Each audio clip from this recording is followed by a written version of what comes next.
ви уведомявам, че преди гласуването на вота на недоверие, днес правителството подава оставка.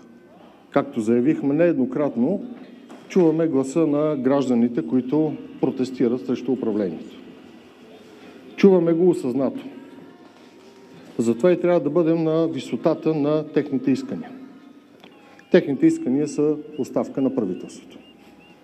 Това е настоящия момент. За оставката глас издигнаха и млади, и стари, хора от различни етноси, от различни религии.